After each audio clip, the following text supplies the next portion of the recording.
పప్పి, దీపాలు పెట్టే వేళ పడుకోకూడదని ఎన్నిసార్లు చెప్పాను. లే, స్నానం చెయ్యి. ఏమా, ఒంట్లో బాలేదా? ఏమిటి ఆలోచిస్తున్నావు? ఏం లేదు. ఏమీ లేదన్నావంటే ఏదో ఆలోచిస్తున్నావు అన్నమాట. ఎవరా అబ్బాయి? ఏ అబ్బాయి? అదే గులాబీ రేఖల మీద ప్రేమ లేఖలు రాశాడే అతను. ఎవరు? నా క్లాస్మేట్. ఏమిటే వ్యవహారం గులాబీ రేఖల వరకు వచ్చిందంటే నా తల్లి ప్రేమతో పోటీ పడుతున్నట్టే.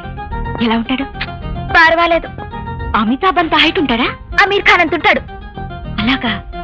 పోనీ కలరు? కాదు, బ్లాక్ అండ్ వైట్. చాలా ఎప్పుడు ఈ మమ్మీ అంతే. ఓకే, అబ్బాయి నీకు నచ్చాడు కదా?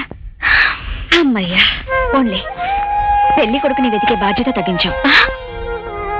పెళ్ళా? పెళ్ళా అని పిచ్చి చూపులు చూస్తావేంటే? అబ్బాయి అడ్రస్ చెప్పు, పెళ్లి చూపులు ఏర్పాటు చేయాలి. మమ్మీ? అవునమ్మా, ఆడదాని జీవితంలో ప్రేమించడం గొప్ప కాదు, ప్రేమించబట్టడం గొప్ప. అప్పుడే ఆమె కాపురం 10 కాలాలు నిలబడుతుంది.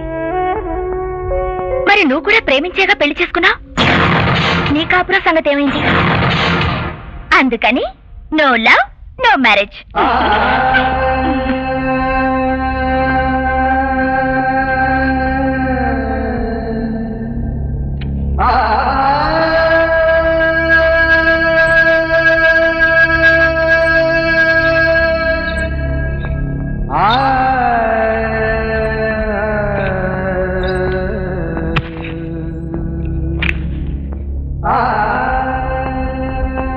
సారీ మమ్మీ, నిన్ను బాధ పెట్టాను.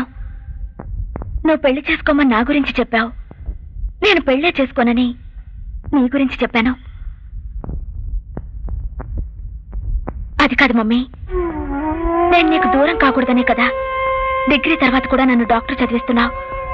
అలాంటి నువ్వే నన్ను పెళ్లి చేసుకుని వెళ్ళిపోమంటే ఐమ్ సారీ మమ్మీ. అవును, మా అమ్మ నుంచి దూరం చేసే ప్రేమ గాని పెళ్లి గాని చివరికి మొగుడు గాని నాకొద్దు. నాకమ్మే కావాలి. అమ్మకి నేను, నాకమ్మ. We are made for each other.